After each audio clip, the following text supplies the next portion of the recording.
anaknya yang meninggal dunia, istrinya yang meninggal dunia, atau penumpangnya yang meninggal dunia, maka si pengemudi tersebut, kembali saya tegaskan, bertanggung jawab terhadap apa yang dia bawa di dalam kendaraan itu. Demikian.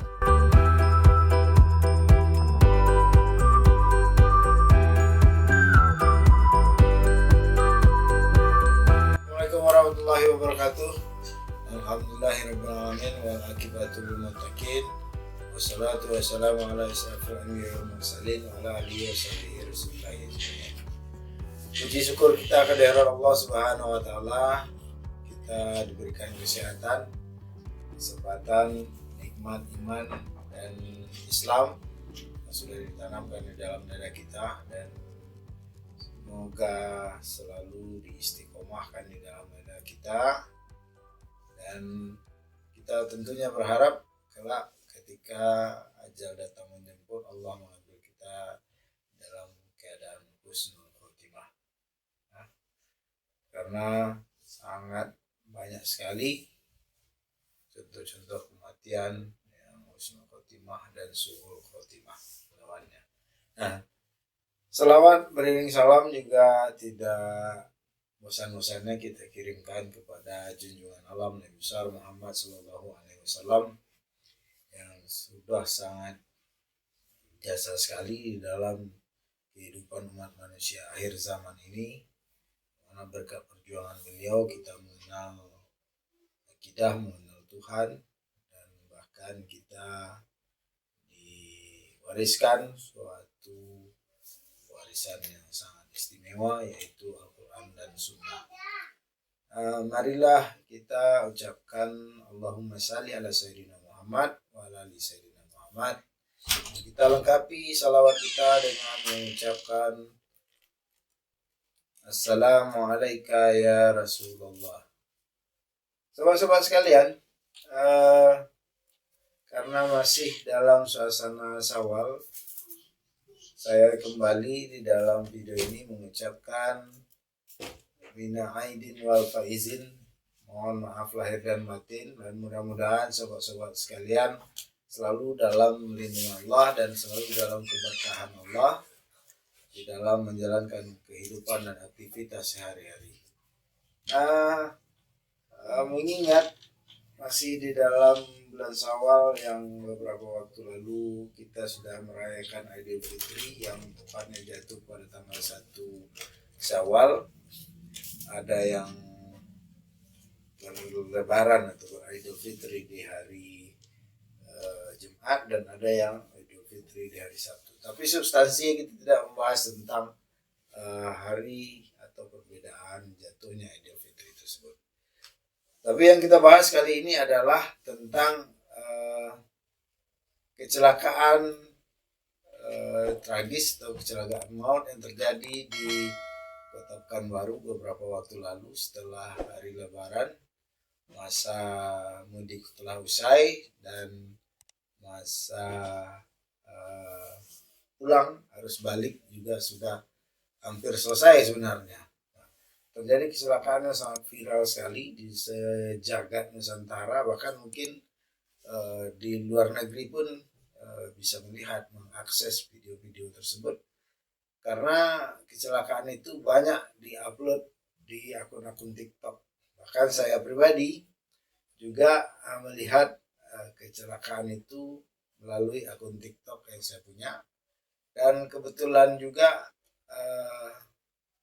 korban kecelakaan ini yang meninggal 3 orang, anak-anaknya yang orang tua, ibu dan bapaknya dikabarkan, diinformasikan sampai saat ini masih dalam keadaan hidup.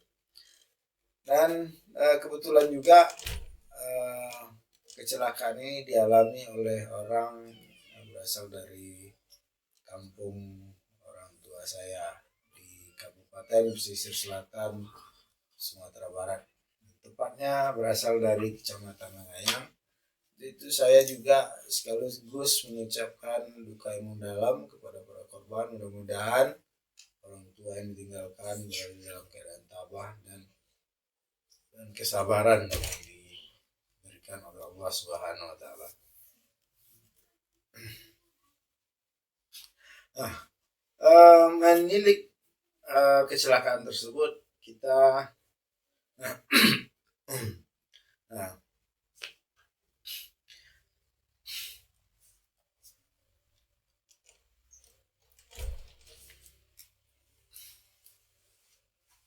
nah, melihat kecelakaan tragis yang terjadi tersebut, banyaklah terjadi komentar-komentar di dunia maya, di TikTok, di juga di YouTube ya, di akun-akun YouTube banyak komentar, bahkan di pemberitaan-pemberitaan juga banyak komentar yang mempertanyakan dengan status kecelakaan tragis tersebut yang mengakibatkan 3 orang korban meninggal dunia. Bahkan ada berita yang menyatakan meninggal dunia 3-3 di tempat, ada juga yang menyatakan meninggal dunia di tempat 1, dalam perjalanan ke rumah sakit meninggal dunianya 2. Tapi substansinya adalah tentang pertanggungjawaban seorang driver terhadap apa yang dia bawa. Nah, banyak pertanyaan yang saya baca ya, di akun-akun TikTok dan akun YouTube tentunya mempertanyakan apakah si driver yang notabene-nya adalah bapak kandung dari korban yang meninggal itu sendiri, apakah akan menjadi tersangka dalam hal kecelakaan tersebut. Nah, kita lihat dalam Undang-Undang Nomor 22 Tahun 2009 tentang Lalu Lintas dan Angkutan Jalan. Tepatnya di pasal 310 ayat 4 itu menyatakan bahwa seorang pengemudi atau orang yang mengendarai kendaraan bermotor yang mengakibatkan karena kelalaiannya mengakibatkan orang lain meninggal dunia, maka dia mendapat ancaman pidana paling lama selama 6 tahun dan atau denda lebih kurang 12 juta rupiah, paling banyak 12 juta rupiah. Nah, itu bunyi pasal.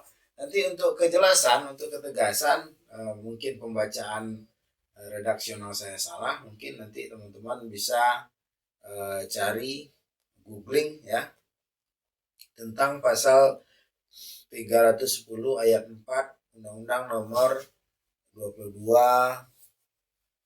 Tahun 2009 tentang Lalu Lintas dan Angkutan Jalan.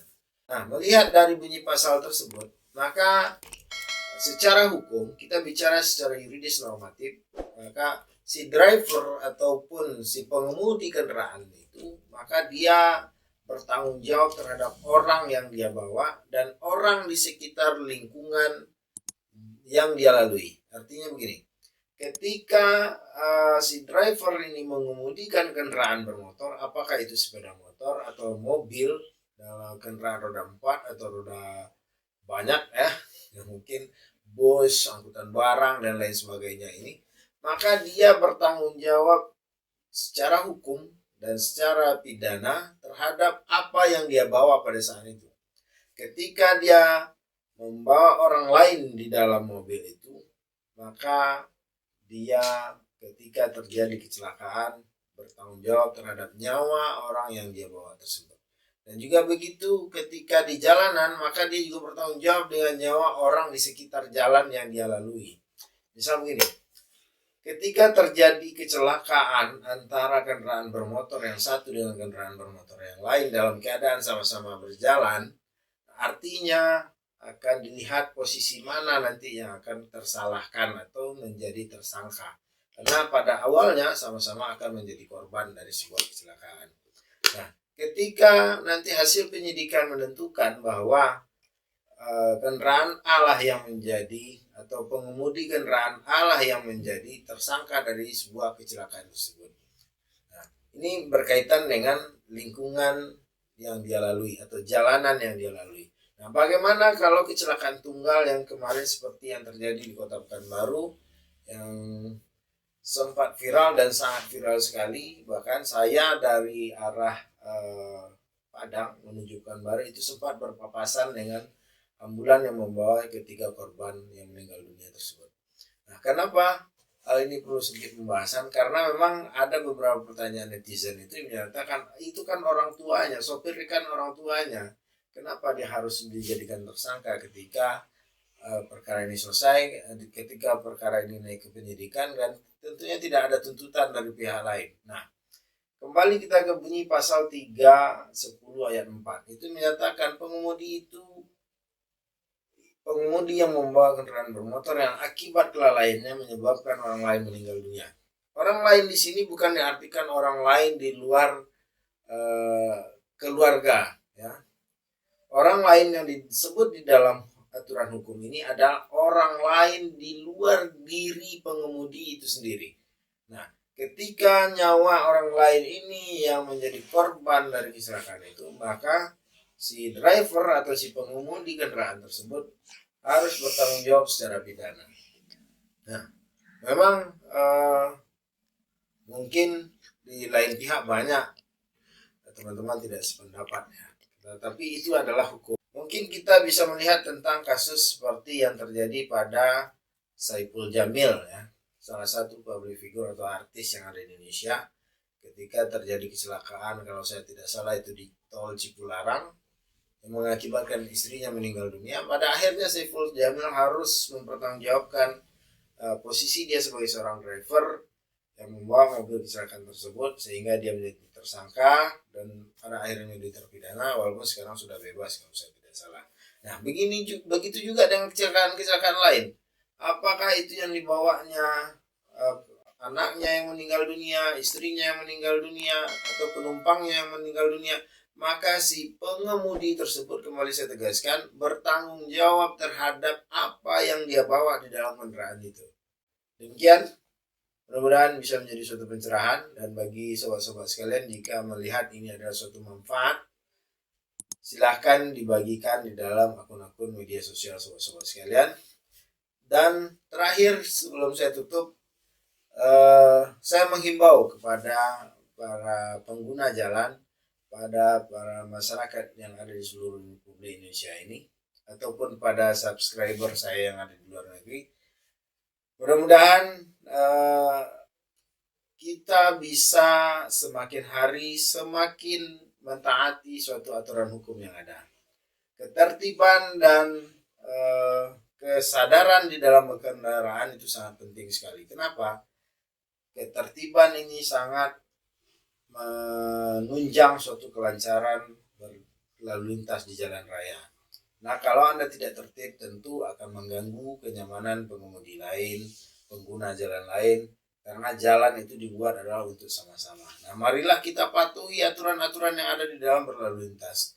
Misal, tidak menerobos lampu merah di saat berhenti, tidak ketika kita akan berbelok berhenti sejenak misalnya, atau keluar dari persimpangan berhenti sejenak dulu, lihat kiri kanan apakah aman, baru kita melakukan. Jangan lakukan hal-hal bodoh juga, misalnya melawan arus hanya untuk memperjuangkan bensin 1 tetes atau bahkan 1 liter pun tidak sampai, tetapi sobat-sobat sekalian sudah mengancam keselamatan diri sendiri dan juga membahayakan nyawa orang lain. Marilah kita patuhi aturan hukum demi terciptanya kenyamanan di dalam kehidupan sosial kita. Bila taufiq wal hidayah. Assalamualaikum warahmatullahi wabarakatuh.